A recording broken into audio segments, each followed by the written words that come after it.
Thank you. Okay, so we've got some prep schools that end in year eight, and because other schools start in year nine. So, for example, a school like Harrow Boys School only starts in year nine. So, a lot of prep schools are seen as like feeder schools that kind of feed into those schools that only start from year nine. The issue is, or the good thing is, if your child has been there from age 7, again, you don't really need to worry about 11 plus because they will just go straight through. Where that can be good, sometimes it might not be, because if you are planning for your child to do the 11 plus, then these schools aren't really going to be invested in Yeah. preparing your child for the 11 plus, because obviously they want to retain their own children and keep them for their own year 7 and their own year 8. And the basis of their, to test how great they are is about how many of their kids go on to the good schools in year 8, not necessarily how many of their kids leave to go to other schools from year 6. So you might find that if your child is in this kind of environment, the pressure, not that they need to be pressured, but there isn't as much oomph going into what they need to do around year 4, year 5. Whereas in another school, the kids in year 4 and year 5 are being really trained to pass their exams. And if your child is in this kind of environment, oh, where's my whiteboard gone? If your child is in that kind of environment and you're planning for them to go to a school that starts in year 7, then you have to consider the fact that the school's not actually going to really help prepare you for that kind of school. So I just wanted to make that clear. And then before I round up, I'm going to let Guy speak about how, what kind of things to look for when you're trying to find the right school for your child. Is for parents who have children who are much older. So, for example, at the end of this meeting, we've got a session with our GCSE parents. Things to look out for are, this year 9 is a very crucial year because many children, that's the year where their teachers might determine what tier they're going to sit for their GCSEs. So they're not going to sit their GCSE exam until they get to year 11 officially. However, from year 9 is when they can decide that, okay, I think this child might do foundation or higher. And, unfortunately, if your child has been entered for foundation, then not unfortunately, but if your child can score higher than a C, but they've been entered for the foundation paper, then by the time they're 16, that's the paper they're doing. And if they don't score, I think between 70 and 100% on that paper, then they will get a D. And we've got so many children who've come to us in year 11 for tuition who have so much potential to score a B or even an A, but they were placed on the foundation tier from year 9. And some of those kids didn't even know, and their parents didn't even know. So it's really important, parents, to just kind of keep on track and don't just let your child go to school and be like, okay, my child is in school, I wipe my hands off. It's really important to just kind of still be involved. Some parents don't know what exam board their children are doing, and things like that are really key because the style of the questions might be different, the text you're going to study could be different. So it's really important, and some of the kids don't even know. If you ask them, oh, what exam board are you doing, or I don't know. So it's really important to just be on top of things and to know what the expectations are. So if at school they're telling you everything is great, that's fine, but you have to know if that's okay based on the expectations or the specific expectations you have for your child and the journey that you want for them. And before I just round off, you it's really important for you to think, okay, if this is the school I'm targeting, then these are the requirements. So it's not just about being academically ready. It's things like, okay, is my child involved in anything extra to support their learning? So, for example, any sports, or do they play any instruments? Those kind of things. And as much as we want to do these things for fun and to enjoy, but because, and this is only because it is so competitive, you want to see if those things can come with a graded system. So great, play the piano, but maybe just do an exam at the end, so that you're playing the piano, but you've also got grades for your piano. Or you enjoy swimming, but you can also do levels and swimming competitions if you like that. So it's important to have the hobbies to assist with the academic learning, but don't also just have hobbies for the sake of having hobbies. Use it to help support your child's profile. And this isn't for everyone, and it's not compulsory for everyone, but the main purpose of this was just to help explain so that there's a full understanding of what is really expected, because it because you don't want to go into this blind, and because the competition is so grave and serious, you don't want your child to have like so much potential and then they've kind of been left hanging, or you didn't know what was actually really expected of them. So I think I'll pause there just so we can let Guy speak. But I hope that makes sense to everyone. So if you needed to jot down notes, thanks, Miss Akindele, for the reminder. I've recorded that part, so I'll make sure everyone gets a recording of it. But I just hope that makes sense. So you don't want to walk into things blindly. You definitely want to make sure that you're very intentional about what's going on, and to remember that in some places where the expectation might be low in school, for your particular child, they've got a different level of expectation. It just has to be higher, because that's what the schools expect of them when they sit these exams as well. Okay, thank you. Guy, take it away. Please, could you just share with us what kind of things should parents be looking for when it comes to school choices, and how can they kind of make the right choice for their children? Thank you for the introduction, and a great deal of information. Based at my mum and dad's house, and I am surrounded by pictures of me and my brother as schoolboys when we were choosing our schools, and that meant from the age of 11 and 13 as well. And actually, we went to different schools because we're very different people. Whilst we're very close, and I love my brother dearly, his hobbies and interests are very different to mine, and we needed to go to different schools.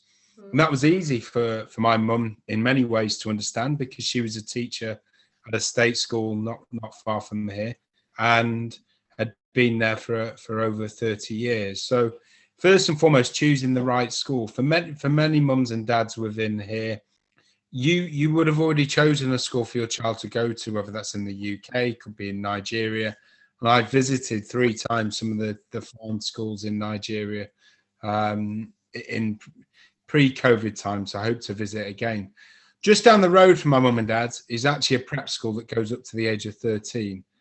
Quite a famous one where David Beckham sent his children to, and a few other famous footballer families, it seems. But where I'm coming from this tonight about the right school is from here.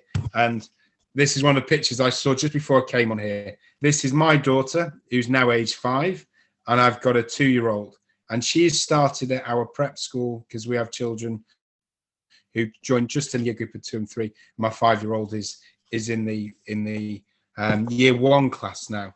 So choosing the right school, it's got to feel right in your heart. I hope first and foremost you can do one or two things. Either speak to somebody, an agent, which is if you're looking overseas, who knows the schools, who knows how these schools feel. The other thing is if you can visit.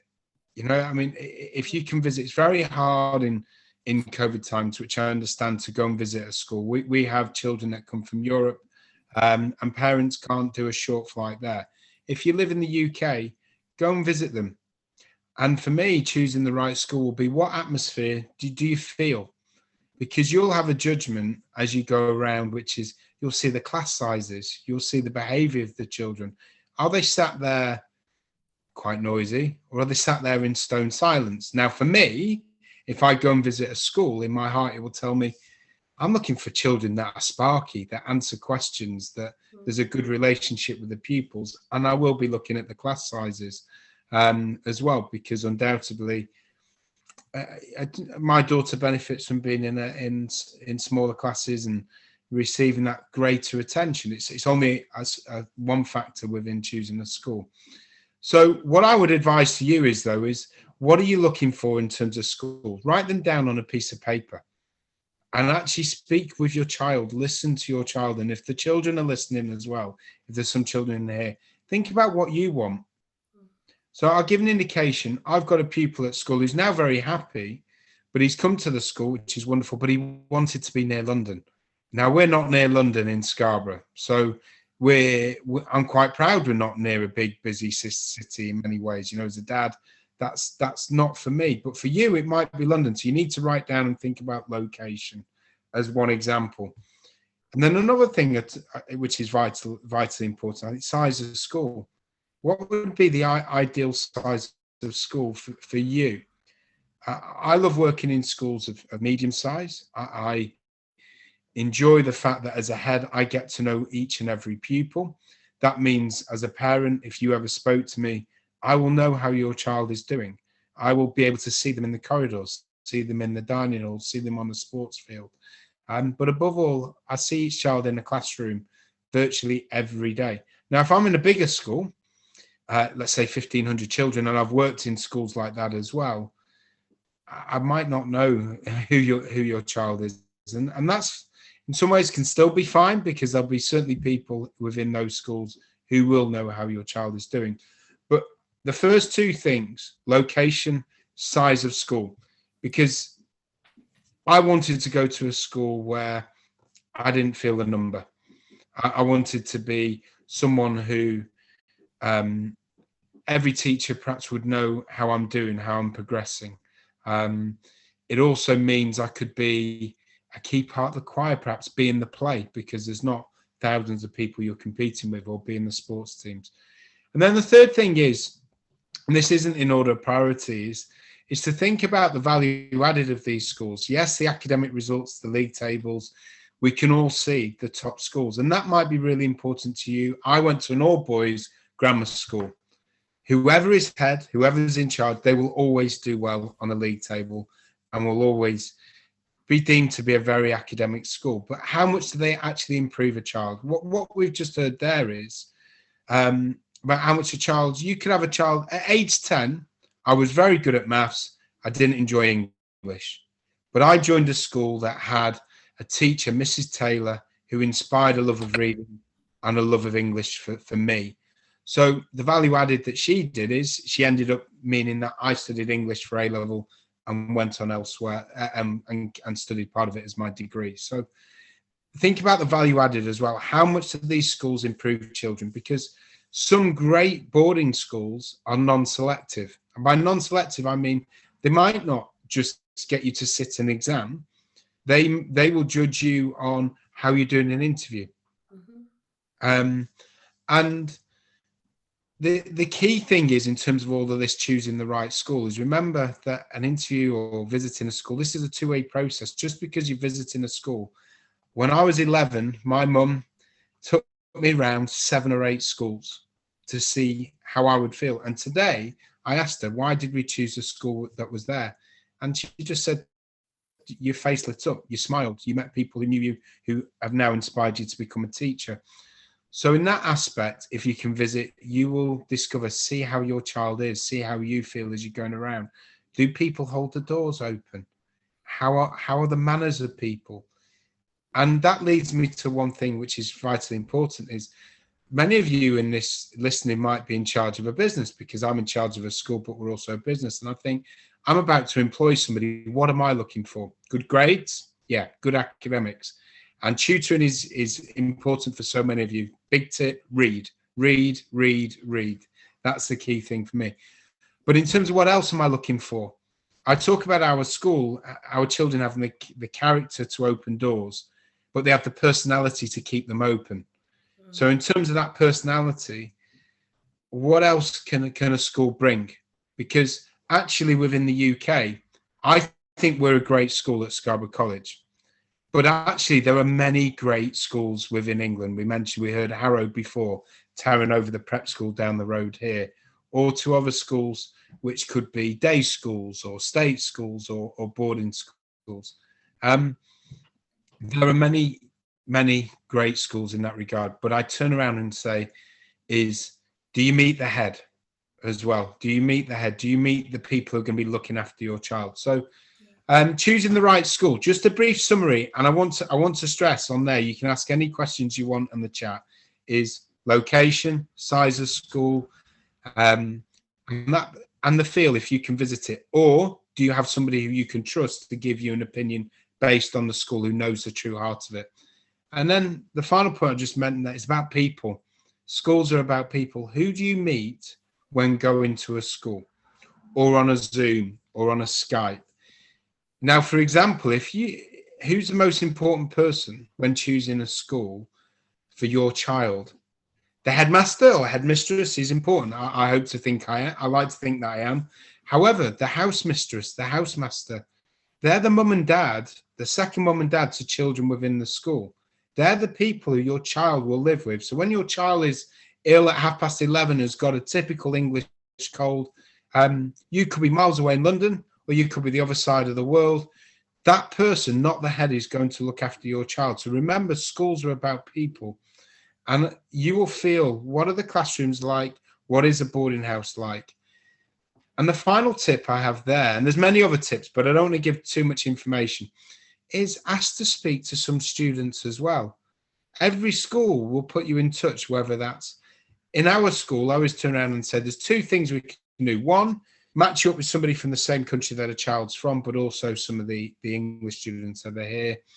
But then secondly, I always say, look at the school's website, Twitter, the Instagram, these accounts, and you will see a list of the parents and the families.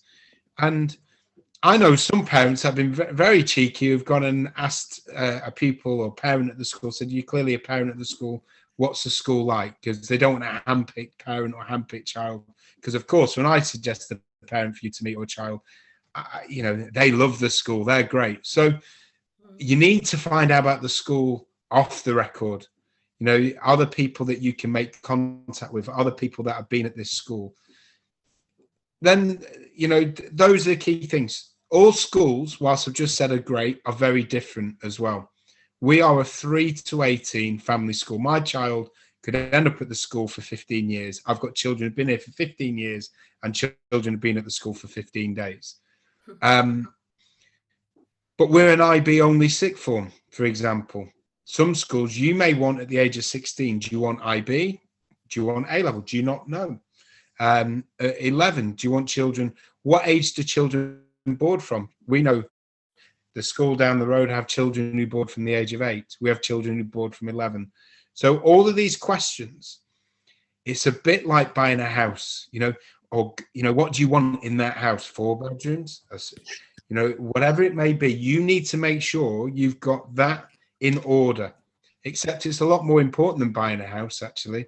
This is about the education of you or your children. And to me, growing up in a household with a mum who's a teacher, and now as a head and as a dad, other than the love and the time I can give my child, the education of that child, of my children, is so much more important. So one word, people. Schools, they are about people. Who is looking after your child when they're upset or when they need support? Who will give that extra academic push? And how do you find out that information? Now, when you buy a house, you are very thorough in your research. This is more important. Be thorough, find out everything. And if you can't, speak to people like the 2 great people who are hosting tonight's event. Get their advice, because also they know children who would do well at our school, but would be better for another school. And I'm not offended by that. That's why schools are different. But equally, they may also go, you'd be perfect for this school. So listen. So lots of information there. I think the most important thing is if anyone's got any questions as well, because I don't want to give you too much, other than to remember that when one day you might be an employer, and you think about what you're looking for in a person, and therefore as a school, does the school create that type of person? So for me, the next teacher I'm going to employ, personable, kind, supportive, intelligent, but also emotionally intelligent, vibrant, those types of things. And yeah, I stress. Any questions at all? I have a question quickly. Thank you so much. And I love the way how you started off by mentioning the fact that, you know, you and your brother actually went to different schools because Yeah. you're different, you know. And I think that's really important for parents to understand as well. A lot of parents, maybe just for ease, would be like, go to the same school, but you might be doing a disservice to one of your children by not putting them in the environment that helps bring out the best of that, you know, particular child. So that was like a perfect way to, you know, like a real life example of why it's important to really carefully consider making school choices.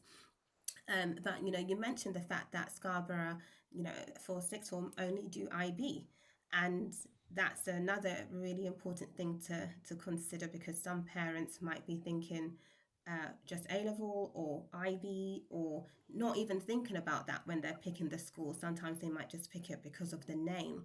So first of all, do you mind explaining, just for our parents who aren't sure, the difference between A levels and IB, and why Scarborough have chosen to offer IB?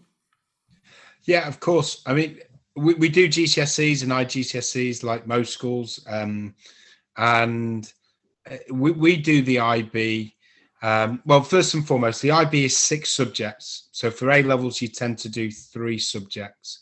And for the IB, you do what is called 3 at standard level, 3 at high level. And I would say the standard level subjects are comparable to the old ASs that used to be in the A level system. And then the high level.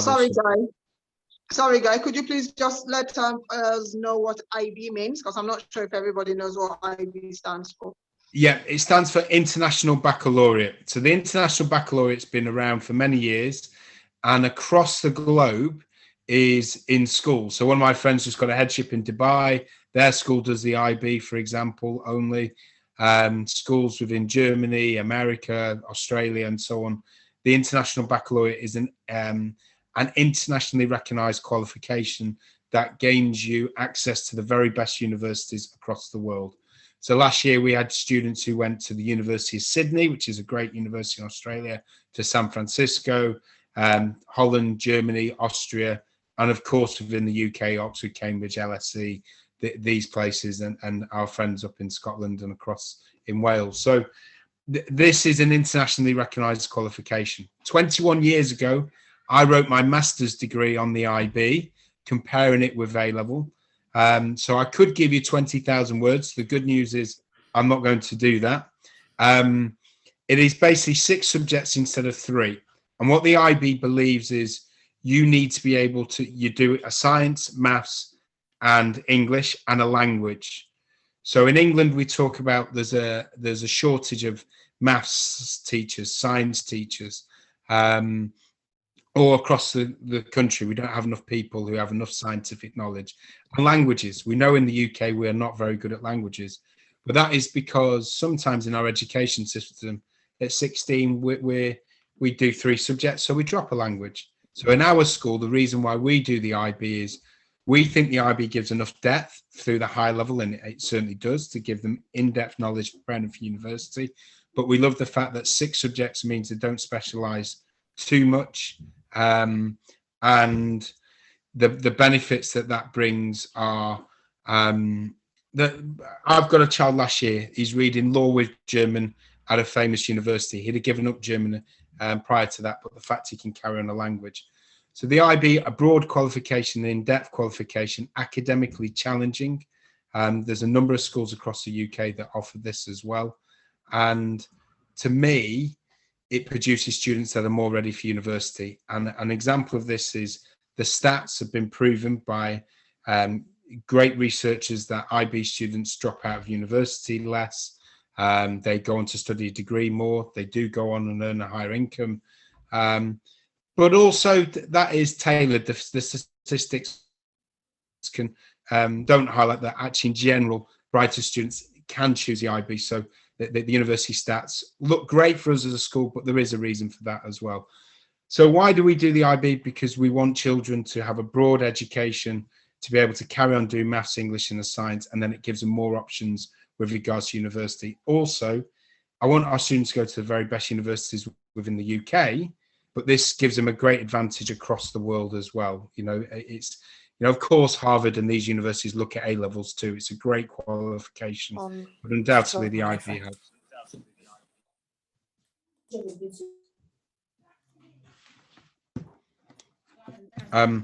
Yeah, it's in terms of the IB as well. One of our head of school is a Nigerian girl actually, and she wanted to do the IB because it gave her very many options about where to study across the world as well. So, in short, A level 3 subjects, IB 6 subjects, and you carry on doing a maths, English, and a science. But you also do what is called an extended essay, which is a 4,000-word essay based on a topic of your choice. Which, of course, if you imagine going to a university.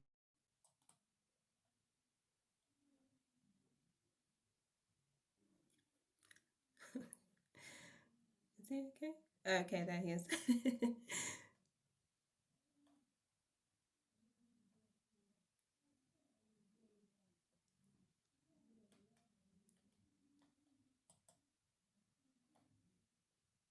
I think it's just connecting to audio. Okay.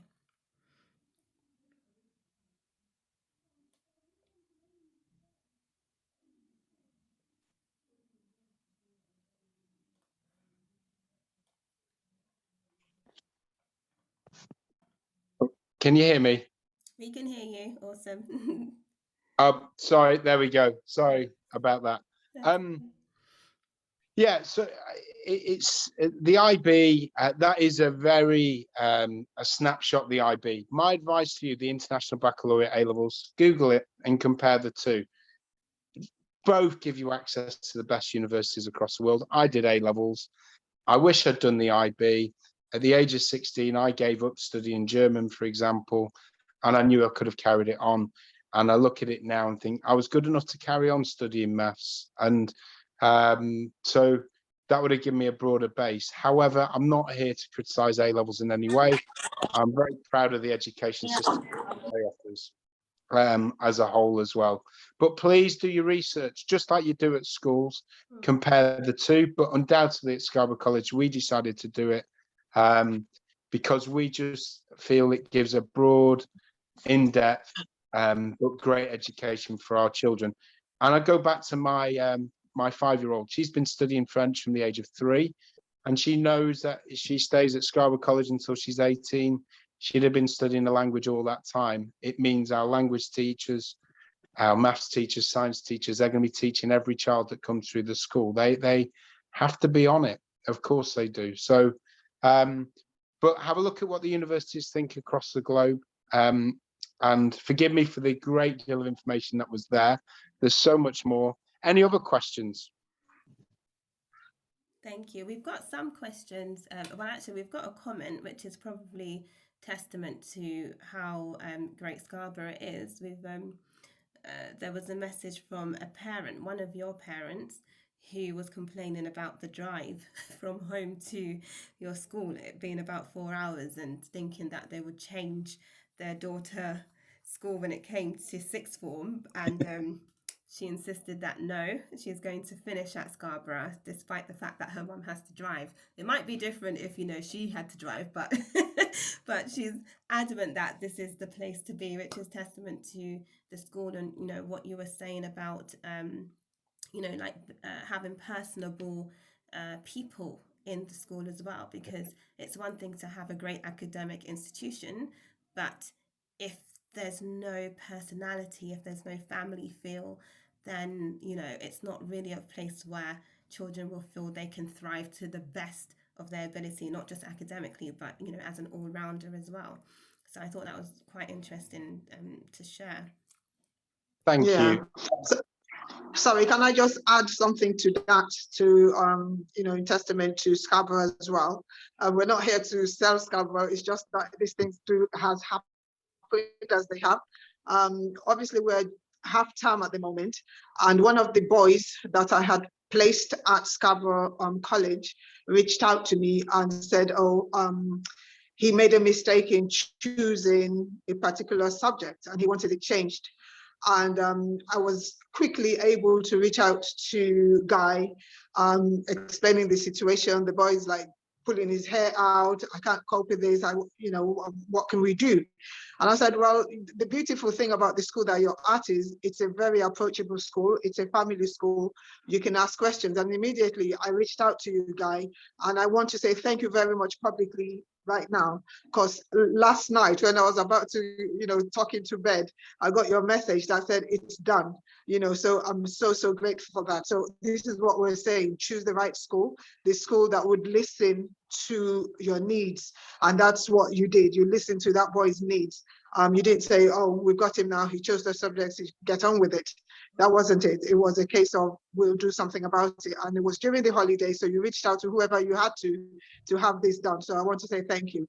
Again, it's about choosing the right school. Thank you. Thank you, Guy.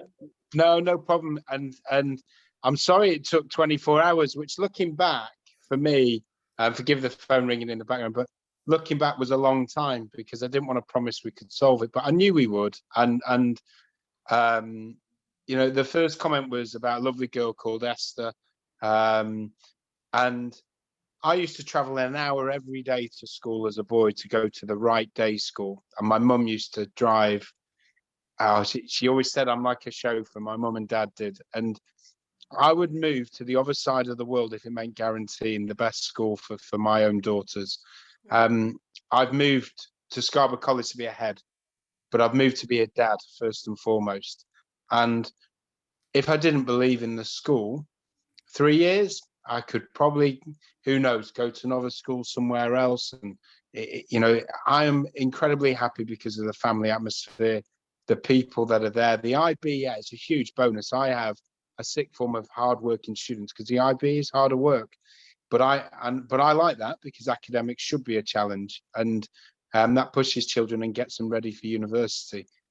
But above all, what I want is for my own child is that when Yemasai messaged me about Osahan, change the subject, it's the same thing happens to me as a parent. I've got a 5-year-old who's every day she's full of smiles, but every day is perfect. Is there somebody who can respond to it? Because we started off with tutoring and academics.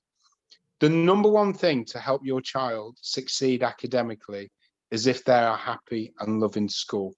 And that is about people. Because if you enjoy being with your teacher, enjoy being with your friends, like Mrs. Taylor did for me at school, you'll be inspired to learn. The second thing I alluded to earlier on, is read. Read as much as possible. I'm in my mum's room and she's got every book she's read. But I also said to you, earlier in the talk, I alluded to about the size of school. One of the reasons why I can be so hands-on is because I have 480 pupils. So at night time, when I message about Osahan, I've got time to personally deal with that situation. And that is one of the benefits. The final thing is, someone just said they travel 4 hours. I'm not in a school in the middle of nowhere. We're in a kind of Harry Potter English seaside town. And we're kind of Harry Potter seaside traditional English boarding school. I'm not somebody who can be really in the middle of nowhere. I need to be somewhere where I can be close to people, but I'm also not a city person. So that makes my choice of school quite easy. But for you out there, you may have different views. You may need to be. I love to visit London. I love to visit Lagos. But where you live, where your base is a school, look at that as well. Sorry to go on there, Yamasai, about a couple of things. But it means the world what you said about Esther and Osahan as well, who hand on heart, I think I see and chat to them virtually every day at school, and they light up the school. And for people out there here as well, it'd be very interesting to know when you choose a school I wonder what the culture of the school is. I've been to Lagos 3 times. I know some families here from England or could be overseas, where Yemasai is in Nigeria now. I've been to Nigeria. I know I've had some of the great experiences. I've been to a Nigerian church on a Sunday, for example. But I know students from Nigeria. I've never been to some countries, so until I visit there, it makes it difficult for me to, sometimes understand the academic backgrounds. But I know Nigerian schools. I've been in enough now, and they are very traditional in structure and the way they push their students academically, but they're also well-rounded. So there's an insight is going, you could ask, has someone been to your country? Do they know the schools, the system? I'm very proud to work with students from Nigeria. I alluded to it earlier. Our head of school, there's only one, there's not head boy, head girl, head of school, is a Nigerian girl. And Yamasai talked to me about this, and it was a really big thing. It was huge. It wasn't for me. It was, I've got the best person, whether they're from Scarborough, London, Nigeria, or been at the school for 15 years, or in Dara's case for 3 terms during the pandemic.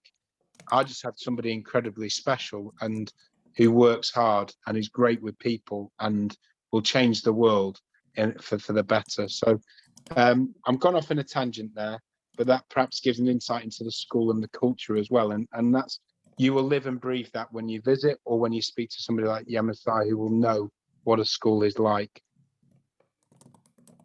Next question. Sorry for going off them.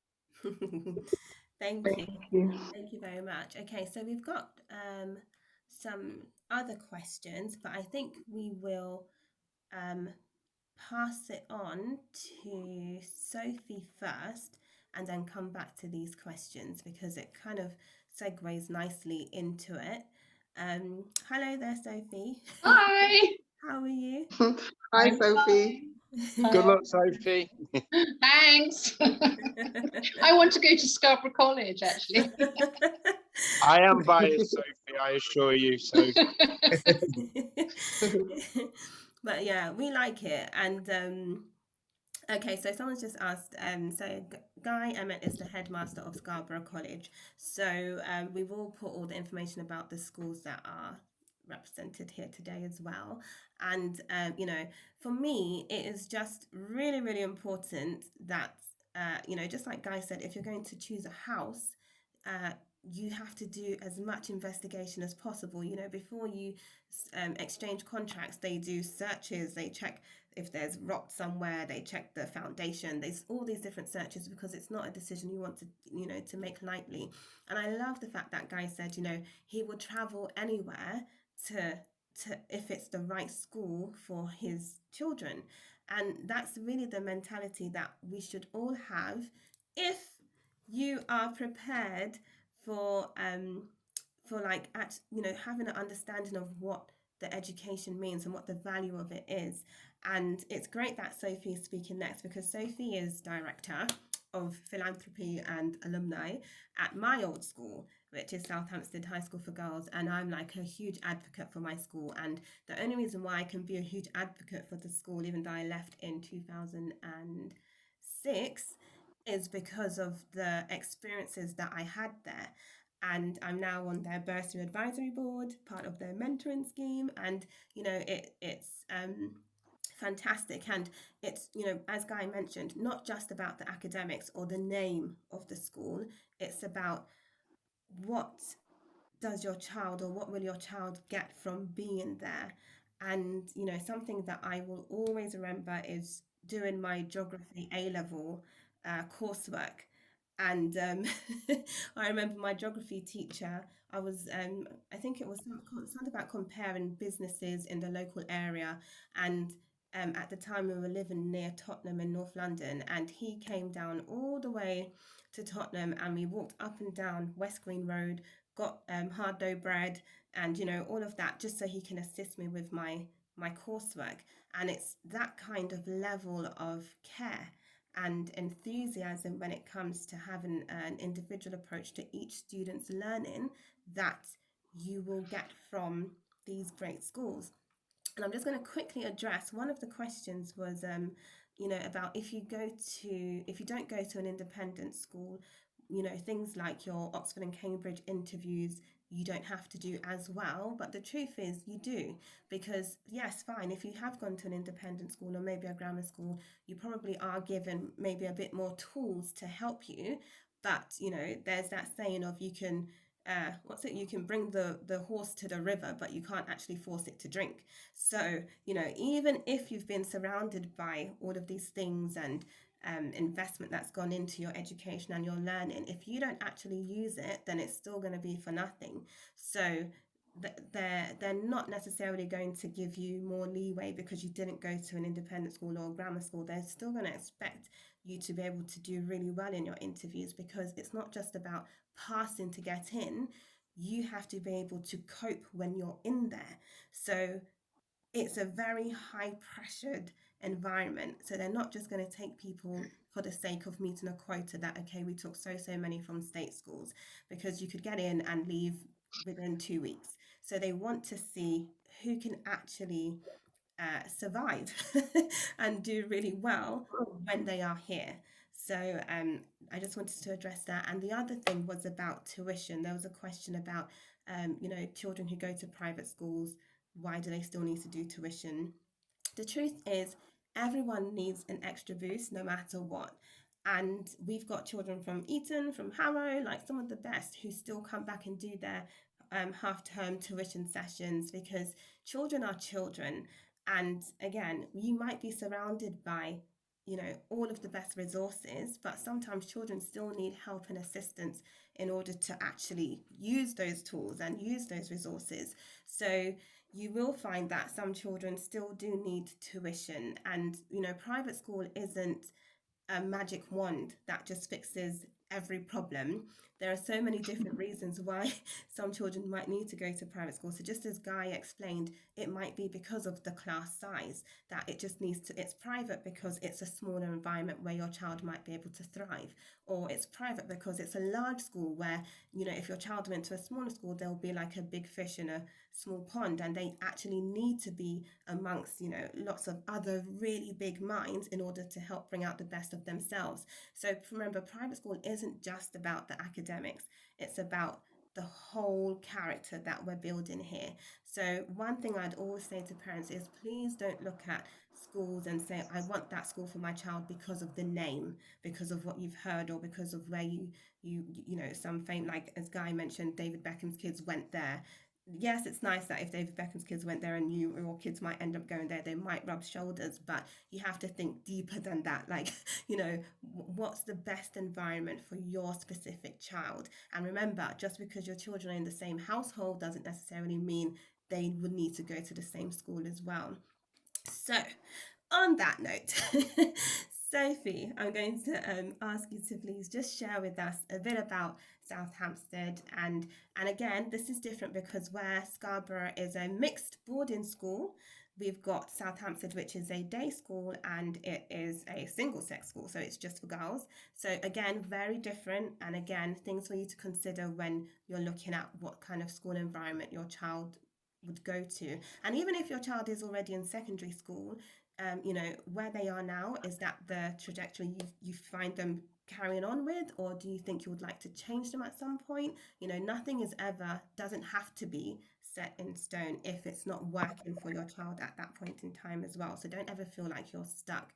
So yeah, I'll ask Sophie to just explain a bit more about the school, and also, opportunities to access financial assistance when it comes to applying to these schools, which some parents don't know about.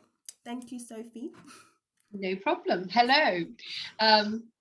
Very interesting to hear about Scarborough College too. Thank you, Guy. And I thought there was two things that I really noticed about what you said about choosing the right school, location, and the type of school it is. So I just wanted to introduce myself. As Lola said, I'm not a teacher, actually. I'm the director of Philanthropy and the Alumnae. And my role is to reach out to the community, both to support the school, but also to try and expand our reach into diverse and different communities. And thank you for allowing me to come and talk to you tonight. So I wanted to tell you a little bit about South Hampstead, but then I wanted to speak also about, in general, the application process to some of the London schools and how you access that, and some of the barriers that there are to that, and also some of the ways to get over those barriers. So I'll start with South Hampstead. We are, as Lola said, an all-girls school.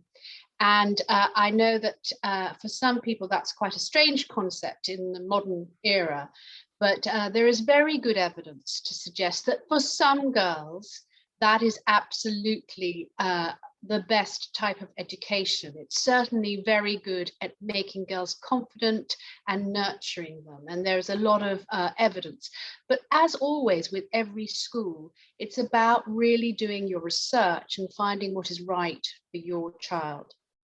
So we're an all-girls school. We go all the way from reception right the way through to sixth form, upper sixth. And at our school, we don't do the IB, we do A levels. We're also part of a much bigger group called the Girls' Day School Trust. And this is an organization of around 25 schools spread across the country. And we are founded on the principle of providing really good education for girls. So there's a terrific sense of community amongst that organization, and many of the benefits that come from that, because it means that we share a lot of resources and we have a lot of inter-group sharing of knowledge and skills. South Hampstead itself is a highly selective academic day school. And I think that's one of the things that you should be aware of when you're looking, if you want to look at London day schools. The independent sector, many of those London day schools are highly selective academically, and therefore it's quite intimidating at times to be able to access the process into joining those schools. Sorry, I didn't know if somebody was asking a question there. So I thought I'd just literally talk a little bit through the process of how you would apply to South Hampstead, but that application process applies to a lot of the London day schools in the same way. And one of the key things is that you need to think a little bit ahead, because you need to apply for a place at least a year in advance of when you want in the case of us, your daughter to join the school. And we take girls typically at 11 plus, so that's when they're age 11 plus, or at 16 plus into their sixth form. We do have entry into our junior school too, but I'm going to talk about the 11 plus for you tonight. And essentially the first stage of that process, as it would be for many of the schools in London, is that you literally have to do an application form, which you would find through the admissions website of a school. And then once you've made that application, the first stage is that you might then try and take the opportunity to come and visit a school. And just as Guy said, I really highly recommend that you do try to do that, or to send somebody who you trust to see the school. And we have a whole series of open days where you'd come in, you'd have a talk from the headmistress, and then you'd be shown around the school and you'd meet some of the pupils. And I think it's a really good way to start to understand the feel and the nature of the school. The second stage is then your daughter would sit an entrance exam. And in the case of our school, all our applicants will take a more generic entrance exam called, which is the the Independent Schools Education Board Common Pre-Tests. And essentially they're verbal reasoning, if that means anything to anybody, non-verbal reasoning in English and maths. And those exams are actually used by a number of different schools. So in fact, your daughter might only have to take one exam, and then that exam would be looked at by a number of different schools, depending on where you decided to apply to. So then the next stage, and those exams, by the way, they would happen in around the November time, the year before your child might be coming into the school the following September.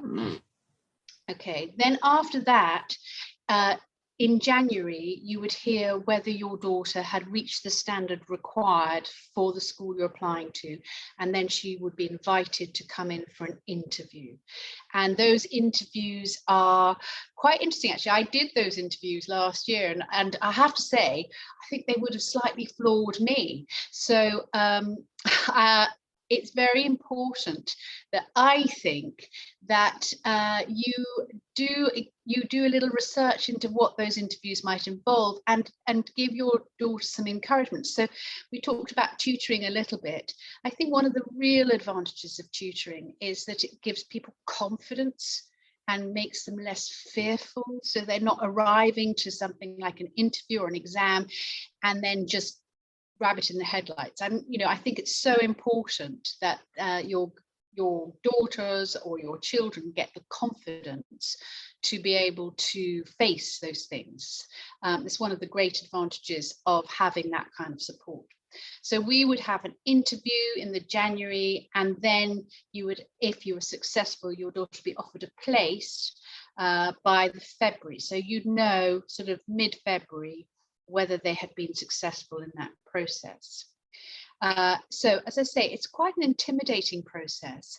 And I think one of our goals is to try and make that process a little less intimidating.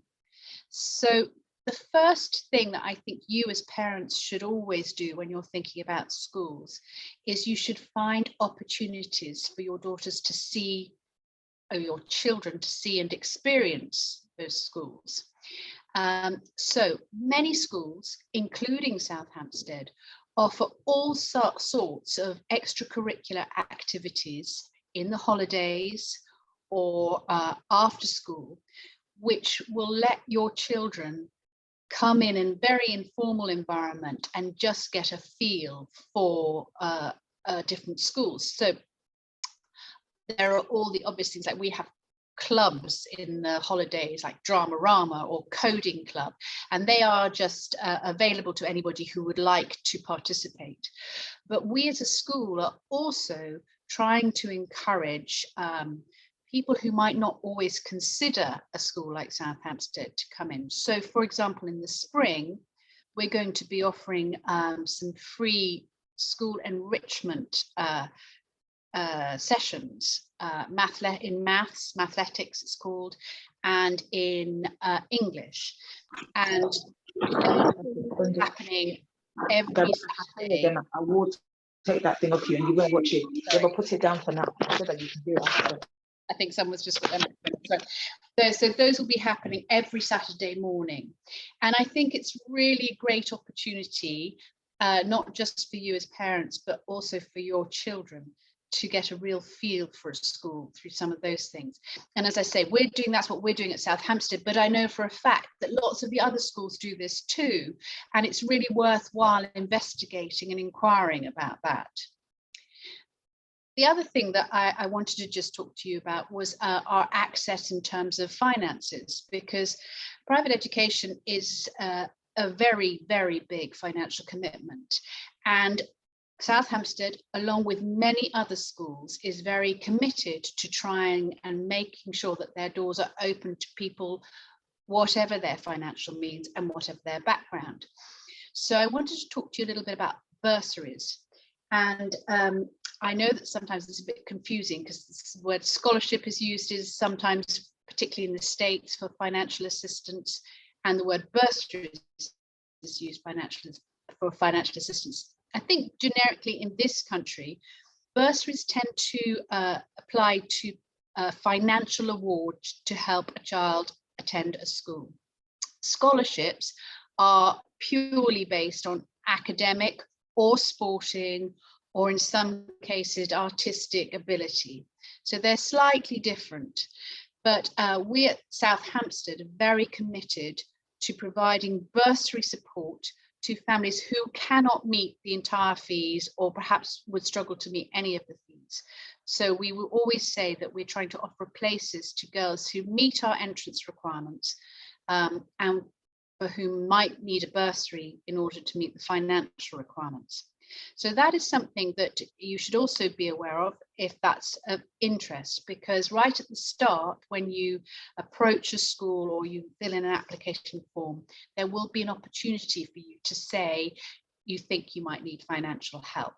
And then you would have to go through a process of assessment.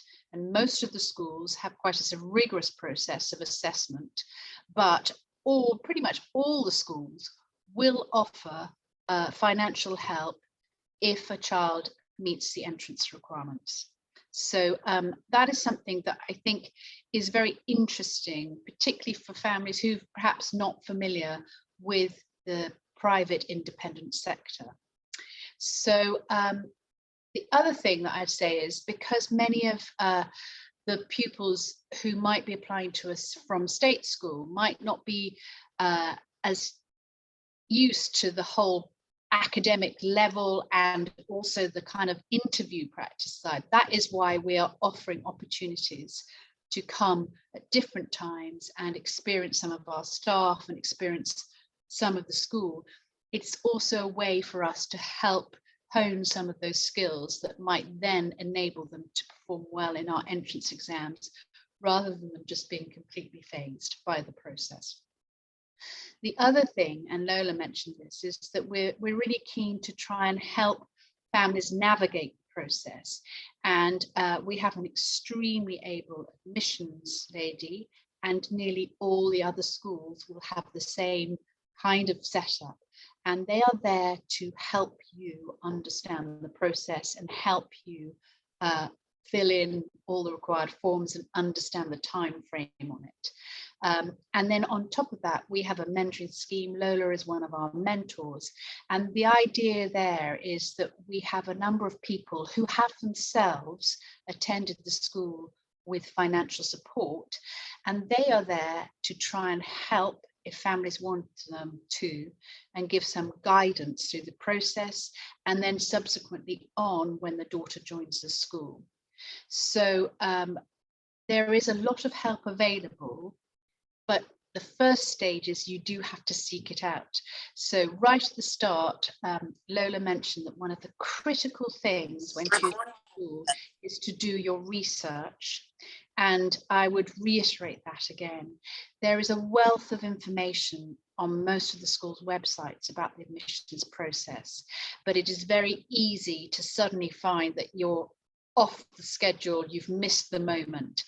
So I'd really encourage you to look at that early on and try and really understand what the process is. We have a very clear sort of step-by-step process with the time frames listed, and it's on our website. And as I say, I think nearly all the other schools would have that too. So in conclusion, really, what I wanted to say was, it can be very intimidating if you decide that you want to go down this route. And yes, particularly for schools like ours in London, highly academically selective, the process, you have to understand that your daughters or your sons, if you're going to one of the boys' schools, your daughters have got to reach and attain a certain standard. So it's very important that you as parents are realistic about what you want them to do and what they can do. And the best way to understand what the best school for your child is to do your research and to ask the questions and to get the help, because all of us as schools are keen to help parents and bring girls into the school who will thrive. And that is, if you like, one of the real challenges of the admissions process is nobody wants a child not to be happy and not to thrive in a school. So that's where I would really highlight where you should invest your time. So I don't know whether anyone has any questions. I'm very happy to answer specific questions about South Hampstead as well. And I can talk a little generally about other schools. But I can't give you the details of the other schools, but I can certainly answer any questions about the application process. I don't know if anyone has any questions. Thank you, Sophie. So do we have any questions based on some of the things Sophie discussed? I think one of the things I would like to point out is, you mentioned the ISEB pretest, and I'm sure some parents aren't 100% sure about what that is exactly. And we did actually have a parent recently who was considering a certain school, and I think it's really important for parents to listen to to what, not just what I've said, but to what Sophie has said as also, in terms of the expectations and being realistic. Because one of the things I know about the ISEB pretest is, as Sophie mentioned, it's literally one exam that can be sat for a number of schools. However, different schools would have their own acceptance mark, basically. So the way that I kind of try to help explain it is, I remember when my brother was at Harrow, they had set 1 to 9 in math. And then on top of that, they also had set 0. And my brother's, really, really intelligent, and he was in set 1. So we just thought, oh, yeah, well done. And then he was like, well, there's actually a set 0. And we were thinking, what? Who is in set 0? And it was literally all of the international students from China who were just awesome mathematicians.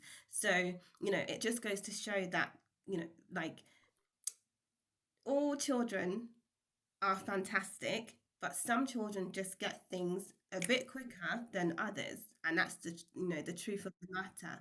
So where a school like South Hampstead or some of the other really highly selective schools, what they are is almost like a bubble of very academic people. So it's, again, really important for parents to consider that and to be realistic about their expectations when they do make applications to certain schools, because you can put your child through a very rigorous tuition process and they can pass the exam.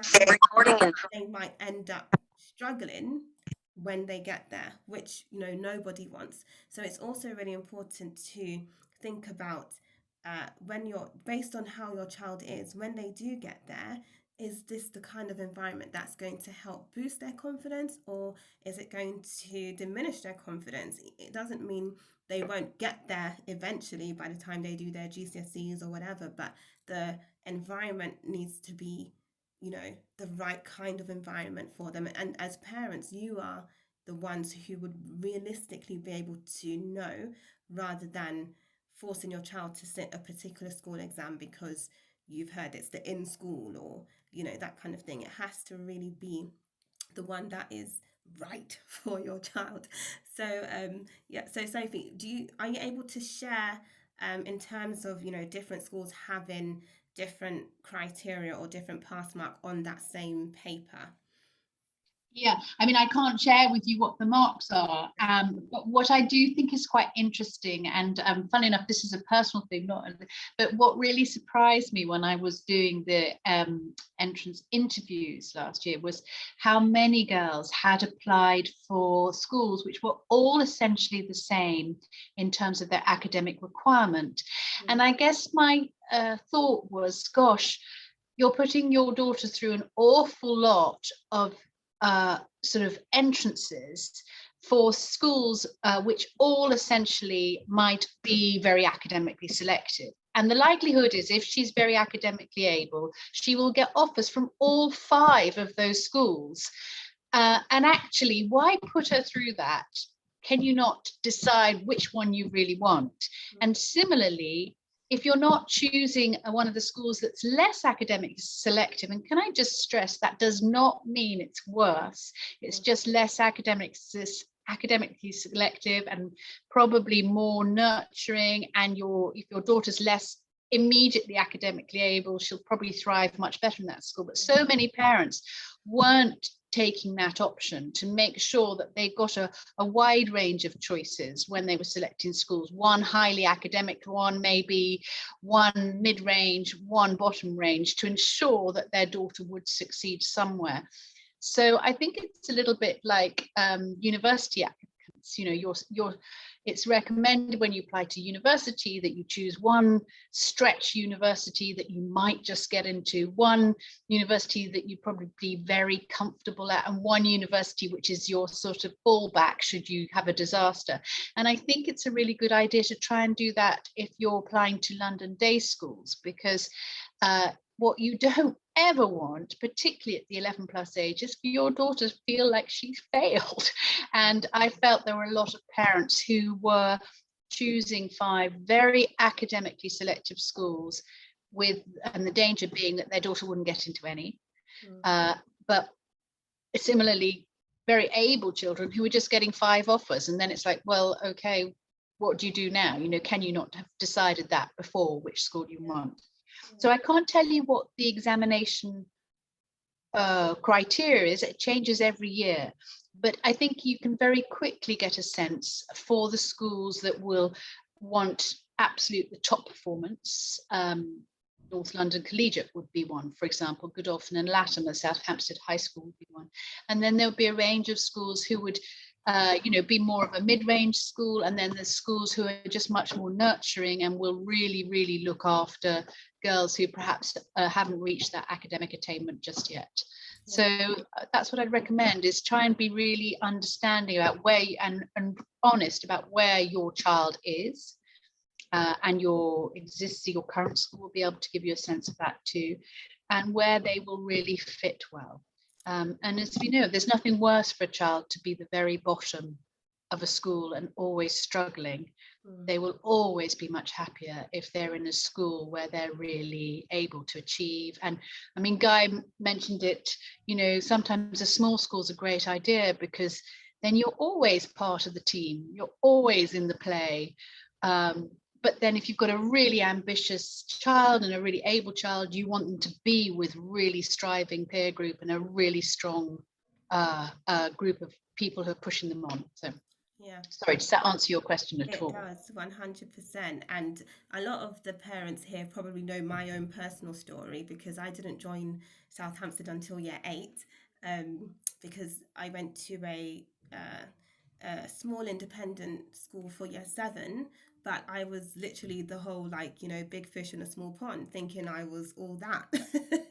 And most people know that my background at university, my master's is English literature based, but maths and science wasn't my strong point. But I was the first person in the whole year to get accommodation for physics, and I think that's when my mum thought something's not right here. And that's when we tried for South Hampstead, and literally I went from being in the top set in every subject, French, English, science, at the first school, to joining South Hampstead in year 8 and being in the bottom set. And I remember the way, I'm not sure how they do their grading now, but the way they used to do our reports was the 1, 2, 3, 4 system. So 1 was literally like the top 25%, and 4 was the bottom 25%.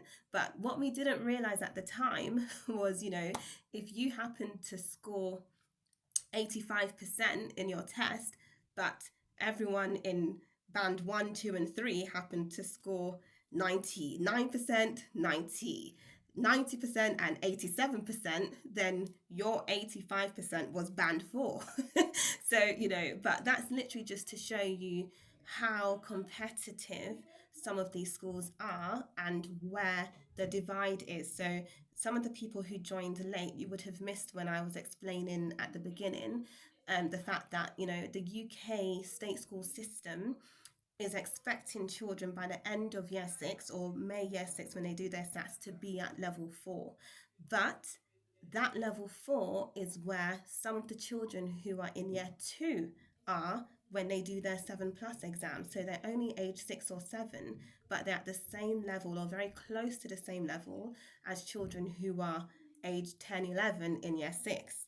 So where the expectation by the UK government is generally quite low, and remember, only 65% of those children actually meet that level 4 by the time they finish year 6.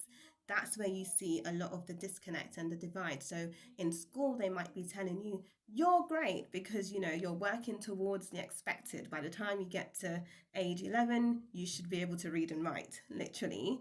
compared to applying for some of these really competitive, academic schools. So it's just really important for parents to know. And one of the ways that can help is, just doing regular or occasional testing or assessments. So it's not to say that your child is always forever going to be at this level. And that's where what Sophie mentioned about the tutoring helping with confidence. Sometimes the tutoring isn't to just give you work for the sake of giving you work. It's just to help you with something. It's just like, if you play the piano, you could do, Mary Had a Little Lamb 5 times a day. But if you've got someone to sit with you and help show you, oh, did you know you could actually play chords with that? That's tutoring. You wouldn't know because you weren't exposed to it. And that helps give you the confidence when it comes to doing something better or being able to go on to achieve something better. So, it's just important for parents to have a very clear understanding. And that's part of the main reason why I wanted us to have this talk today, because a lot of parents, we've had the first part of our half term since September, and a lot of parents were a bit confused as to why their school is telling them everything's great, but they were struggling a bit with the syllabus for those who are preparing for the 11 plus. So, just to help put things into perspective and to help you manage the expectations. So I hope that's been helpful. We're gonna go into a bit of Q&A, but before that, I just want to ask my mum to also just share with us a bit about the role of a parent in all of this. So we've spoken about what schools can do to help with the admission process, or how to even choose the right school, but as a parent, what are the things you can do, especially if you find that you have managed to get your child into a school? Do you take your hands off? Or there's one particular parent, I think she's on here, she was telling me the other day that her child went to boarding school, and she sent him with books. So it's like, don't think because you're not at home, you're still not doing any extra things. So, I thought that was really interesting, and she's got a point as well. You don't just want to kind of take your hands off and say, okay, school, work your magic, because it's a two-way thing at the end of the day as well. So do you have any tips or any advice for, that's right, for some of our parents, Mother? You're on mute though, sorry. On mute. There we go. Yeah. Right. Okay. So thank you everyone for joining us tonight, and thank you to Guy and Sophie as well for sparing time, because this is half time, I remember. But for me, it will be knowing your child. Just know your child. I think that's the key word here. Know your child and know your child's limits, and know how far you can stretch them. Schools would try and stretch your child or may not, but you know your child better. So if your child can do 6 times tables when they're in year 2, or if they're not ready. So I would say put in that effort, find time, sit with them, physically go through what they do at school, and not just take a report that says your child is top of the class, they're leading the class. My question to that is, who is your child being measured against? What's the average of that class? What's the average mark of that class? Because like what Lola said earlier, where 85% was the bottom half of the class, 85% is an amazing mark, obviously. But where everyone else is scoring 9900, then sorry, your 85% doesn't really cut it. And you get this a lot with some of the top day schools that Sophie was talking about earlier. So for example, Wickham Abbey, a couple of years ago, I think, the pass mark would always be what the common entrance papers are, which is what, 65, 70%.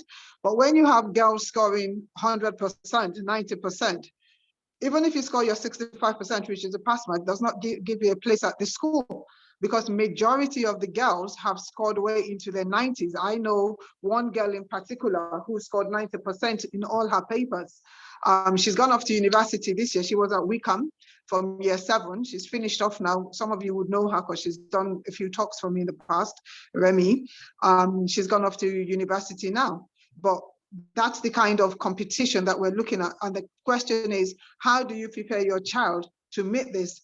Sophie said earlier, so you've applied to 5 very academic schools, and your child is coming from the state sector. Now, a child who's in an independent prep school is exposed to some of the work that is expected on those exam papers. So for example, your bond assessment books that we in the state sector use only when you're preparing your child from like year 5 or something.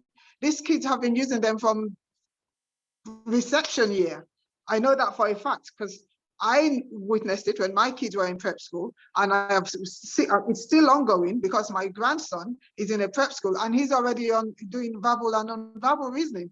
I mean, the other day, Lola sent me a video of him explaining this non-verbal. I just sat in awe that, oh my goodness. He actually was explaining to his mom, oh, no, it has to be a C because this is facing this way and they have to connect and they have to combine. And I was just like, oh my goodness, how old is he? 5 now. So if he's being exposed to that now, my goodness, what would he know by the time he's in year 6 when he's ready to sit this exam? He'll be a walk in the park.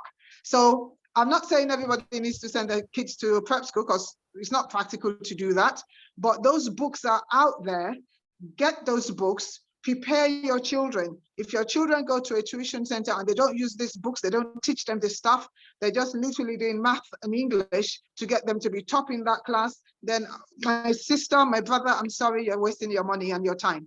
Because if the aim is for them to pass the 11+ grammar school or the independent school, they're going to need a little bit more than just doing math and English with a tutor. They need to cover the whole spectrum. You need to follow what's going on. Remember what Sophie said earlier.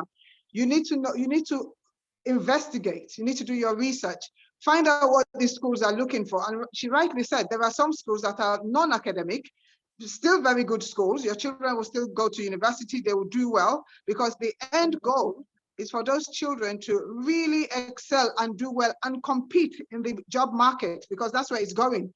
You're not sending them to all these schools just to sit at home and, you know, watch their trophies that they've received at school. It's so that they can compete in the market, in the business world. I'll give you an example. My youngest son, Lola's younger brother, most of you again know him, Mayawa. He obviously went to Harrow, finished off, did his university. He studied a very unusual course. He studied Chinese and Japanese. And then, of course, he went off to China. He went off to Japan, came back to England. And guess what I did? I sent him back to Nigeria. Well, when I sent him back. He's never lived in Nigeria, but I sent him to Nigeria to go and do what they call the youth service, which is NYSC or something like that.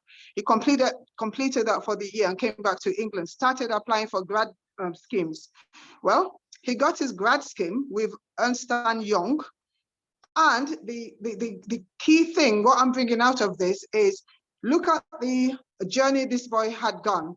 And trust me, believe me, I did my research. I made sure he did literally everything that was doable in terms of do this internship, do that internship.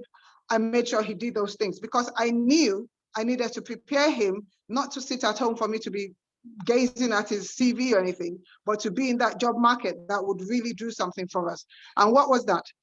When he went for this interview, there were 55,000 candidates for EY. EY, as I'm sure all of you know, is one of the top 4 accounting firms in England, well, in the world, really. 55,000 applicants, for crying out loud. I mean, they only took 1,100 out of 55,000. So that shows what the competition is. And truly, if you've invested in your children, you've paid all these big fees that we talk about, you definitely want them to be one of those guys that will be one of these organizations, surely. What's the point then, if not? You know, so it's preparation, it's making sure they stand out. That's the word. They need to stand out. And we as parents need to help them do this because they're children. They can't make decisions. There's some decisions they cannot make themselves. They cannot decide, I want to go to that school. They cannot decide, I want to write this exam. They do what you ask them to do because they're children. So that means the responsibility is on you as the parent to do as much as you can to get them to that place. when Lola wrote her exams, I'm sorry to say this, but Lola had to do, she wrote 14 exams. I enrolled her for 14 schools. And the reason why I did that was simply because I had no idea which one was going to take her. And I needed to make sure I'd opened that network of schools so I can be in a position whereby I can pick and choose. And that's exactly what happened. So very, very important that we as parents need to be on board, not accept the mediocre school, because there is a mediocre school, surely. Not accept that. If you know what your child's ability is, if you've invested in that child, you need to go for the best. And I think that's where I want to stop this, and I'll take questions. Thank you. Okay, thank you very much, and thank you for the information and for going into detail with, you know, what parents can do and what parents should be doing.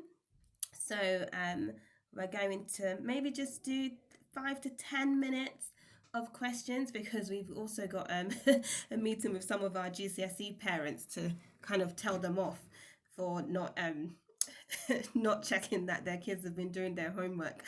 So yeah, I think we'll just do maybe 5 to 10 minutes of Q&A. So does anyone have any questions that they would like to put to either Guy or Sophie or Yamisi? You can raise your hand or you can put it in the chat and I would read them out. Okay. Can I ask a question? And this is to Guy Emmett. Hello, can anyone hear? Can everyone hear me? I can hear you. Yeah, Definitely. It's regarding the IB. I'm looking at a school that actually does only IB at A levels, and I've heard that IB is generally assessed by exams only. Is that a fact or myth? No, not at all. So, for example, my wife is head of geography at the school, and 25% of the course for the IB standard level is coursework. They call it IAs, and 20% for higher level. So, one of the things is I was a good academic student, but I preferred going into an examination knowing I had some good marks behind me. So there is a huge benefit there with the IB and IAs, or courseworks as we call it. So yeah, there's definitely courseworks in it for the IB. Oh, thank you very much for that. Thank you. No problem. I was looking at something you said, Yemisa, about competitive. I'm from we're naturally selective because we're an IB school. So to do the IB, you've got to be well organised, reasonably academic. I looked at all kinds of schools at the age of 11. I was lucky enough to pass the exams, but I'm a highly competitive person, and I can't hide that. And somebody says to me about sports days in English schools, everyone should get a medal, everyone should take part. It's our job to inspire, to want every child to take part. But sadly, when you go for a job interview or when you go for an interview at a university, you are there to secure the place. It doesn't mean you knock everybody over as you're going for that, to secure that place, that job. Far from it, in fact, actually. But I don't hide the fact that we're competitive, whether that's a fun music, house music competition, or getting students into the best universities. And I found it fascinating listening to Sophie as a dad of 2 girls. You've got 2 very different schools here that reflect the education system within the UK. There are great schools for each type of child.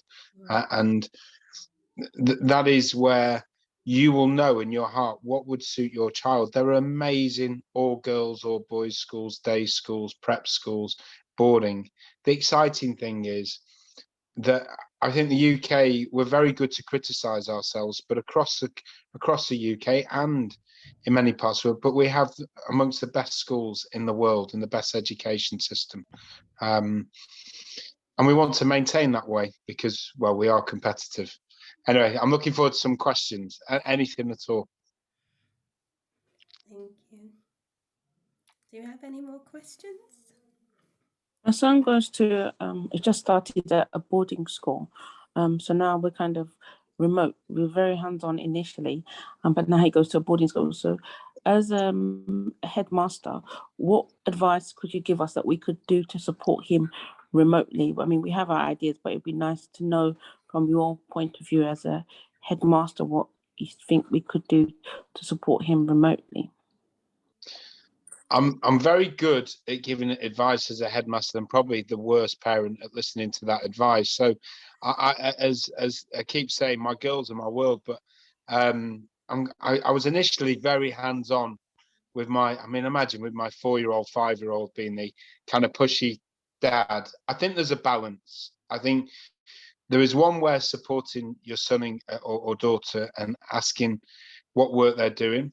I think keeping a good relationship with the housemaster here is vital, or housemistress, because they will know what your child is doing during homework time or what extra work they're doing. And I also, I mean, we work from good, great schools. Can I turn around and say every teacher I've ever worked with is very good at their job?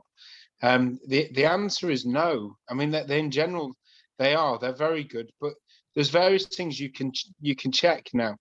You may have, for example, our parents can see what work their child has done, because much of it is marked online as well. So there is an aspect where you can check. I've got some parents that have never seen their children's school reports for this half term. We've checked that to make sure that they do, and that they're checking the reports.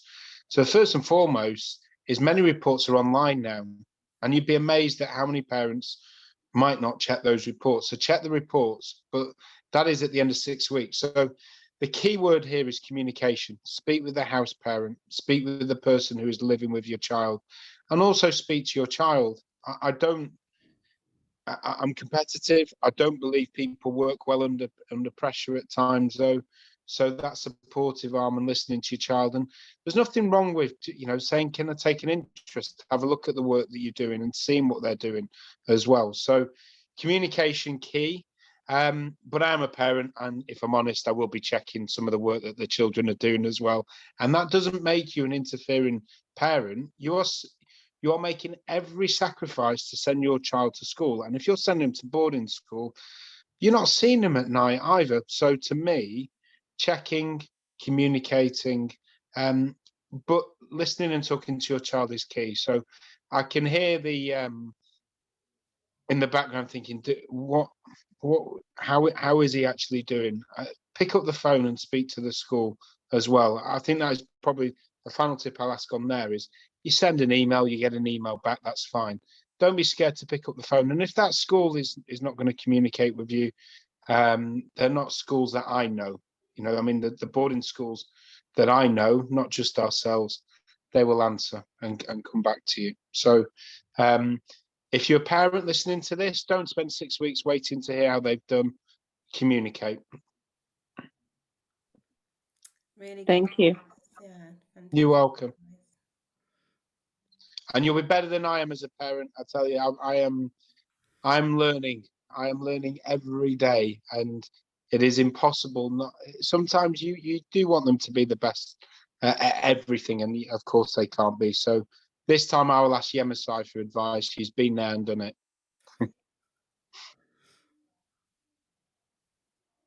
Thank you so much, Guy, for that. And I hope a lot of parents, take that as and run with it, because the amount of feedback or communication you get to have with schools isn't always that much, especially now with COVID and everything.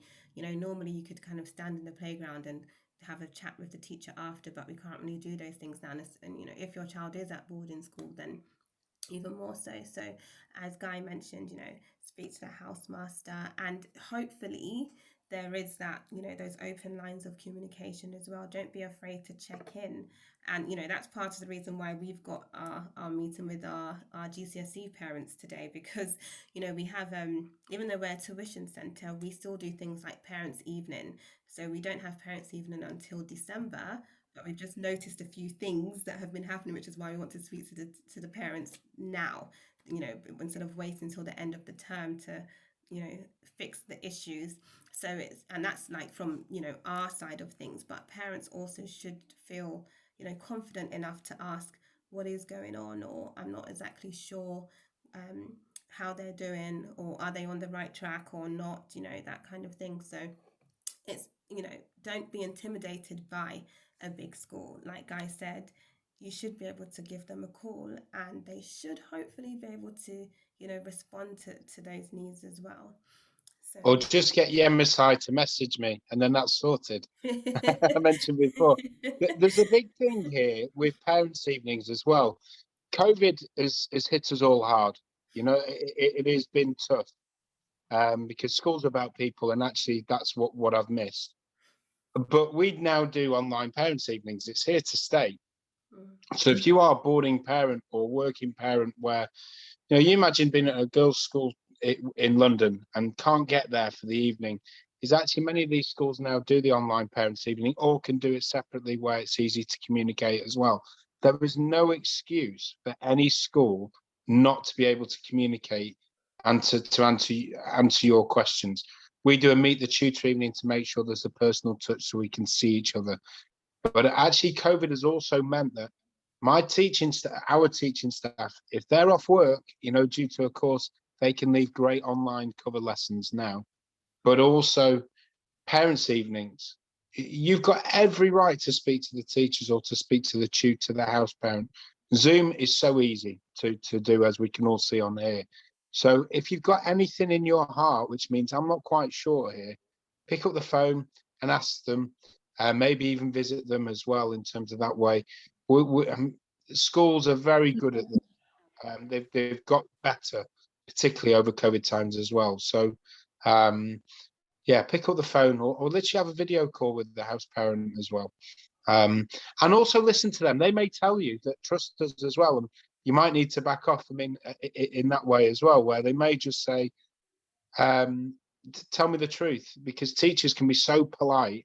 But anyway, there we go. Parents' evenings online. It'd be interesting to know, do the schools, what the other schools do and so on, and what they do. So to me, there's no way we shouldn't be communicating now.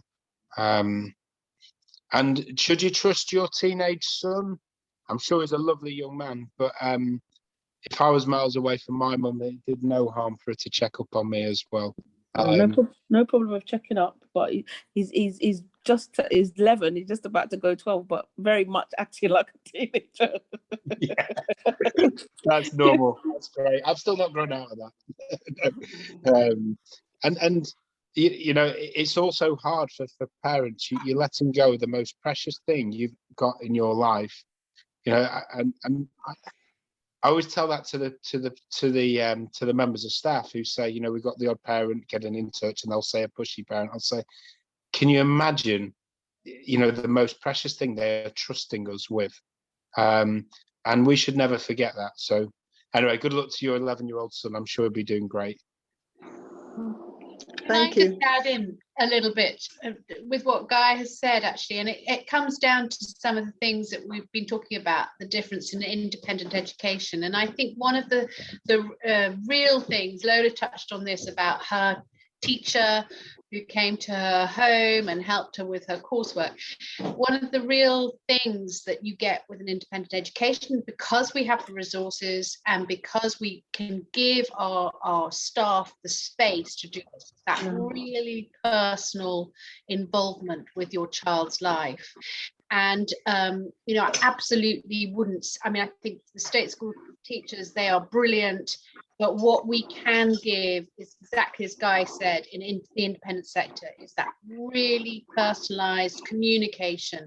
And just like you, we all the way through, literally from the minute of lockdown, our school was offering the online lessons, the personal communication, the online teachers evenings, because we had the capacity to do that. And that is the real thing that you buy, that personalized education and that real sense of working with you to get the best out of your child, rather than literally just having capacity to get people through the basic levels of the examinations. And I think sometimes it's very difficult to express what you get from an independent school in terms of that broader education, but Guy was really good at sort of vocalizing that, which is that these schools aren't just about academic attainment. Yes, that's really important. They're about the whole. And when you're looking forwards into the job market, those are the skills that are really going to pay off for your children. So yeah, I reiterate what Guy said, is never be afraid to approach those schools and ask for feedback, ask for what the real situation is, the honest situation beyond just what's in the report.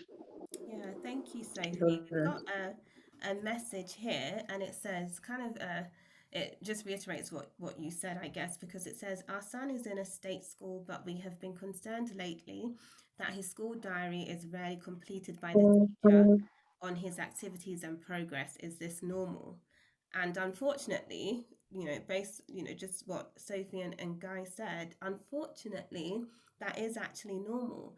And it's not for lack of interest or lack of wanting to. Sometimes they just literally don't have the resources, or sometimes school for a lot of teachers in the state school system is literally about getting through each day and managing children's behavior, as opposed to being able to teach the subject with the passion and the love that you have for it. Most teachers would have studied the particular course for their degree and then done their teacher training, but just imagine not being able to teach because you're trying to manage behavior or different issues. There's a program that I would encourage everyone to watch. It's on YouTube, and it's something like, I think it's called my state school week, and it's literally like they get 3 students from an independent school to swap lives with children from a state school for a week.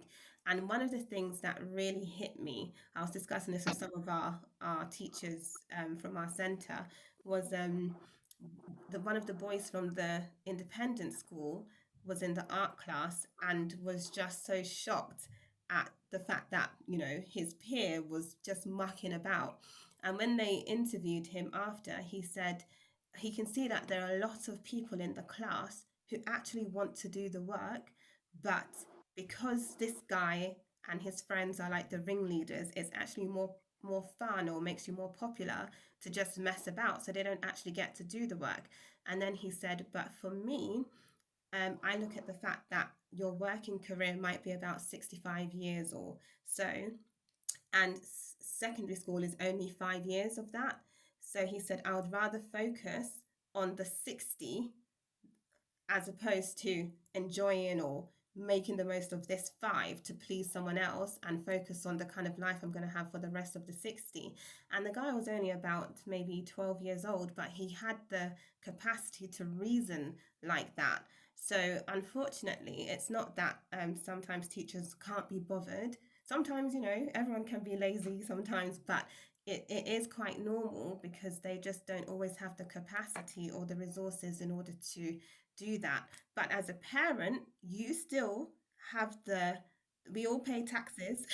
So even if your child is in a state school, we all are entitled to still push and to make those emails or phone calls to the school, request to meet them, and just say, I actually really need to know, where is my child right now? As I mentioned before, they can get to year 9 and be put in a foundation tier when they shouldn't really be, and then end up getting maximum of C if they manage to score between 70 and 100% in their paper. But that child could have easily been entered for a higher tier paper if they have the ability, or just the push or the encouragement. But from year 9, if you think of your typical teenager when they're 13, they're probably not always bothered or interested, but just based on their behavior when they're 13 affects the grade they get when they're 16, which doesn't have to be the case. But if as a parent you don't know that that's the tier they've been entered for, or you don't know where they are academically at that stage, then you're none the wiser. So it is important, whether you're in an independent school or a state school, to just have the confidence to make those calls and request to see what is actually going on, where is my child, and how can I help them. It's just something to add there. There's some amazing state schools, and the standard of teacher that we receive from a state school can be incredible. I've just employed 2, and They're some of the best lessons I've ever seen. What was interesting though is they said I've asked for the comparison, and the first week I observed this teacher, and she basically got through 20 minutes extra in one lesson than what she was used to. And it's just because the difference of having 20 in the class as opposed to having 35, and having children who, as a headmaster, I never like saying goodbye to pupils, and asking the odd pupil to leave. But if somebody carries on misbehaving and we can't solve it, then we do have greater freedom. And that word independent before, and freedom. My teachers were not tied necessarily to a curriculum at year 7, 8, 9. We are independent. We should celebrate that and that freedom that brings, and explore a love of learning. But I heard it today. A relative of mine is at a state school, and she said the English teacher can't teach, and that's very sad. It's not the same in all state schools of stress, but every Friday we do tours around the school, and every time it's always it can have hundreds of pupils and near each other, but the lessons are quiet, peaceful, vibrancy within there, but behavior exemplary. And we're no different to any other boarding or day private school. It's just expected. It's just an expectation, and actually our teachers can teach. There's a question on there about grammar schools and independent schools, and I went to, it was an independent school that was a former grammar school. So the difference in performance between grammar schools and independent schools, it really depends. Even within the independent sector, there's different performances. So some grammar schools are amazing. Near where I am in Cheshire, Altrincham Grammar for Girls is a fabulous school, or Lancaster Grammar is a fabulous state boarding day school, girls and boys, where they are very high up on the academic league tables. And that's the same as some independent schools. They are highly selective and therefore great. The key is, once again, could be value added. I think the performances is dependent on the school rather than whether it's independent or grammar. Lancaster's a great grammar school. Altrincham Grammar is no better than no worse than some of the very good independent schools. Just do your research and find out. It's a bit like the location for the area of the house you're buying. You will find out what the school is like and whether it's performing or not. Hopefully you'll find out that both our schools, I'm sure Sophie's is, but within the girls' trust, that they're fabulous. So there's no difference. It's just whether a school's good or not, I suppose. And equally, you may move to an area where the local state school is amazing, or there's a local village primary school. Of course, I'm biased. I've been privately educated from the age of 7. My children will be, but my mum taught in the state sector for 30 years, and there we go. So state and grammar, good question. There's a debate for another day. Should they have got rid of the grammar schools like they should have done? I won't say that now and debate that. That is a very political question. So answers on a postcard to Yemersly for that one. Any other questions from anybody else? I was going to ask Sophie something actually, if she doesn't mind, because in terms of bursaries and scholarships, because all our schools, we are registered charities often, and I'm proud that our head of school, Dara, mentioned before from Nigeria, but she earned an academic scholarship. She did the exams, no pressure on it. She earned it. And but bursaries and scholarships, how it works within the schools that your school, and it works in there, because it'll be similar to us, but you've certainly heard enough from me, and Sophie will have a finger on the pulse in terms of this. Yeah, I mean, it's a huge area now, and I think it's a huge area that because all these schools, genuinely, they are charitable institutions, and I think there is a genuine drive to expand their reach and their resources. So if you work in the independent sector, it's because, and Guy said this because you believe it is a really strong thing. And I think sometimes in this country we are so embarrassed about talking about how good some of these institutions are. They are brilliant. they're absolutely top of the world in terms of the education that they give.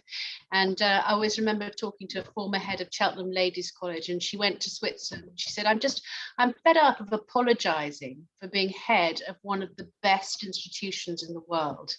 And that was a sort of indication of where we are in this country about private education. So I think there is a genuine driving force amongst these institutions to expand their reach. And I think there's not a school in the country that isn't offering this from the independent sector, where they want to increase their diversity and inclusion by offering bursaries. We are, like you guys, still offering scholarships. So, if your child is particularly academically gifted, they will be recognized as a scholar and they will be celebrated as a scholar, because we believe that academic brilliance should be celebrated in the same way that many of the schools will offer sports scholarships. We don't actually, but many of the schools will, because they believe that real prowess in sporting endeavour is to be celebrated. And I don't think there's anything to apologise for on that.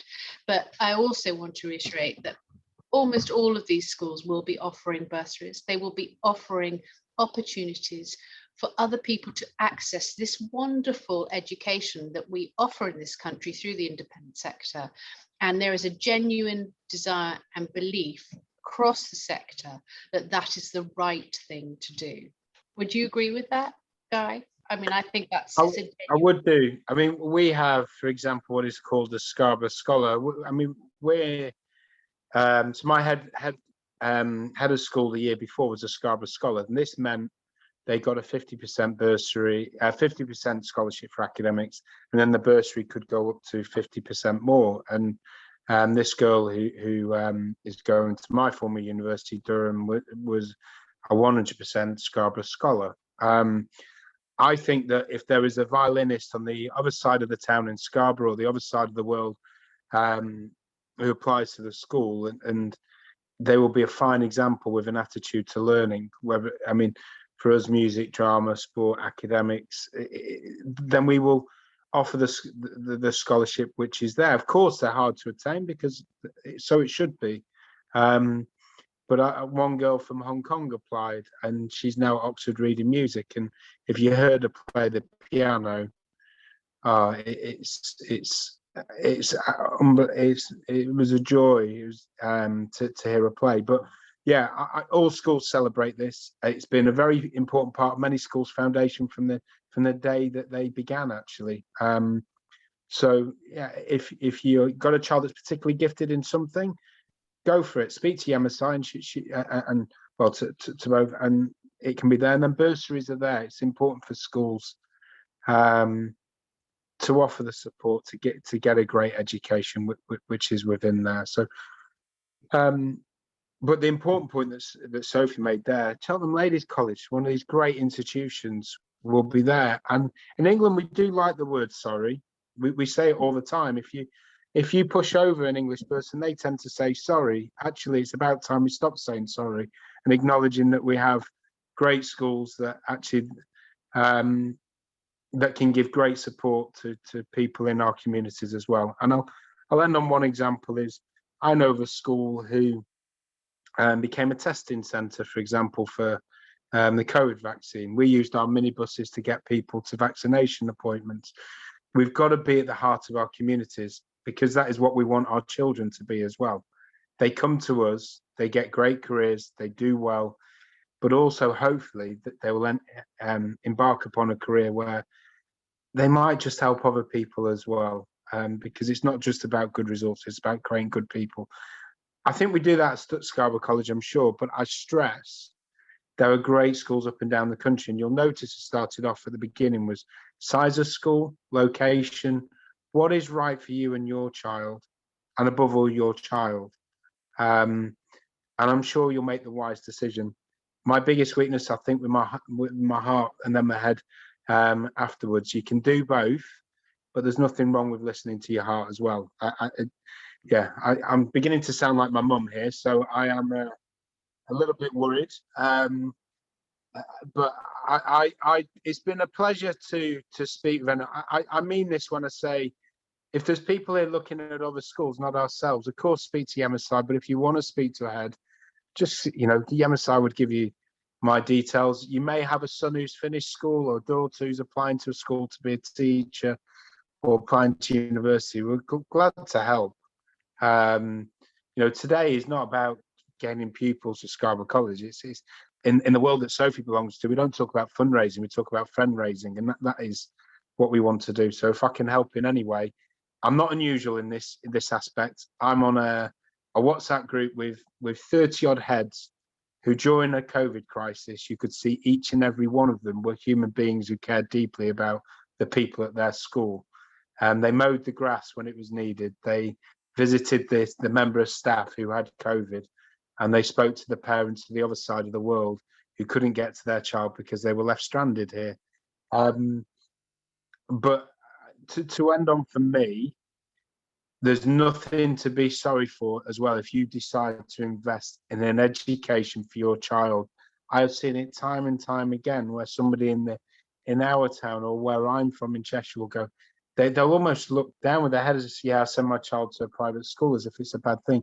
Other than love and time, the most important thing can be the education of that child. That might mean you move house to get them a great state school, primary or secondary, but it might mean that you move heaven and earth to send them to school. My mum tutored every night to send my brother and I to private schools in addition to teaching. That's how important, and hopefully she looks at us both today and she's proud. Good luck to all of you. To any children who are listening, it's probably time for bed. However, if your parents are making that sacrifice, make sure you work hard as well. And the only tip I'll say to you, I keep saying, is read, and that will, with your academics. And lots of information for you all. And I love the fact we've got two schools from the opposite ends of the country here, from totally different schools, and we've both got nothing to be sorry for. We both work at great schools that we love very much. Yeah. Sorry, Lola. Thank you so much, Guy. Thank you. Thank you. Thank you. Sophie, before we go off, do we have a limit on earnings in order to apply for the bursary at South Hampstead? Because I'm sure parents will want to know that. Yeah. Okay. So our threshold is, I think, 42,500. I need to just check that on the email. It differs across schools, and the whole bursary process is you have to be prepared to divulge your income, your household income. You have to be prepared to divulge what your assets are, what your home ownership is. So, and it goes on a sliding scale. So to get 100% bursary, all of your fees paid, you would have to have a household income at 42,500 or below. But obviously, if you've got more than that, you might get a sliding scale award. But the key thing is, if you need to find out, ask the question. And I think, I'd say we talk about when your pupils when your children do the application, they need to have that degree of confidence. You as a parent also need to have that degree of confidence to ask, because again, it comes back to what we are about in the independent sector. We want to work with you and work in partnership and to really help.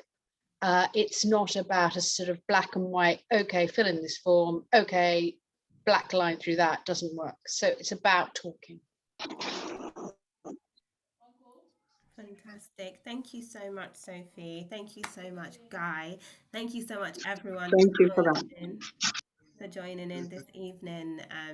Truly appreciate it. I've opened a breakout room, so if any of our GCSE parents want to, or KSE parents want to quickly join that room, because we're going to be telling you off. All right, sorry, Lola, before we say our goodbyes, once again, I want to say thank you, Guy, thank you, Sophie, and thank you to every parent on this platform right now. I really appreciate you. I just want to remark, Guy, I want you to, I'm going to send you a message that I would like you to please put in that WhatsApp group that has the heads on it. So I'm having breakfast with Yenisi on the 6th of November with the head of Cheltenham Ladies, Eve Jaden Young, Thomas Rogerson from Cottesmore Prep, Harrow Online, the headmistress, the lady who leads that, Heather, and I think one, Ifan Natif from DLD College in London, day school, well, day boarding school. So they're going to be talking about well-being. They're going to be talking about, are we living in the pre-pandemic, or are we back to normal? Are we back to normal, or are we in that pandemic mode? What is it for your staff? What is it for your students? And how can we move on? Do we become stagnant in this, or do we move on from that? So they're going to be sharing with school heads, school directors on that day. Parents will be allowed to be part of the audience, because there would also be the opportunity to ask questions about those individual schools. So I will send that information out. Sophie, Lola will send you that information, because we'd love you to be a part of that audience. And of course, Guy, I'll be messaging you. Thank you. All right, so thank you so much. Thank you so much. Thank you. We're going to call it an evening. Thank you. But I hope that, some of the key takeaways, resonate with you all as parents, in terms of finding the right schools for your children, understanding and managing expectations, being realistic about the type of school you want to apply for. Don't apply to a school because of the name it carries or what you've heard, but, making sure it's the actual right one for your child and the child that you have. So thank you so much and good evening. If our GCSE parents could please join the GCSE breakout room. Thank you so much. Sophie and Guy, God bless you. Thank you so much for sharing with us this evening. Truly, truly, truly appreciate you. Thank you. And have a good night.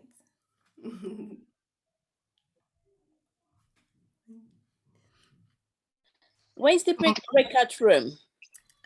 So you should be able to see on breakout rooms, you should be able to join the room. This is just for our GCSE parents or our Key Stage 3 parents. So yeah, I know. Yeah. Okay, awesome. Thank you. Sorry, hi, Miss Busari. Is the hi. yes? Yes. Hi. Can you join Yes, the room, 7 as please? well. Yes.